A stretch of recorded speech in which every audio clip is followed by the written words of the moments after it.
మనుషులను చూసే దృష్టి మారాలి. కార్లు ఉన్నాళ్ళకి తలనొప్పి అన్నా పరామర్శించడానికి పరిగెత్తే జనం, అదే రక్తస్పర్శ కలిగిన నా అన్న వాళ్ళు ఎవరూ లేని కడు పేదరాలను పట్టించుకున్న పాపాన పోరు. ధనం వెంట పరుగులు. ఎవరెక్కడ స్పందించాలో, ఎంత స్పందించాలో, ఎంత మృదువుగా మాట్లాడాలో, ఆకట్టుకునేలా సమాధానం ఎలా చెప్పాలో అన్ని తరగతులకు హాజరై మరీ నేర్చుకుంటున్నారు.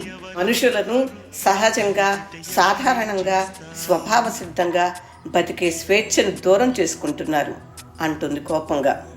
ఇంట్లో మనుషులతో కాకుండా గ్రూపుల్లోనూ గోడలపైన మాట్లాడుకునే రోజులువి. మనుషులు మనసులతో మాట్లాడుకుంటున్నప్పుడు చాలా సంతోషంగా అనిపిస్తుంది అంటుంది రమ. మాటల దారం వనజా తాతినేని కథల ఛానల్లో ఈ కథ వినండి.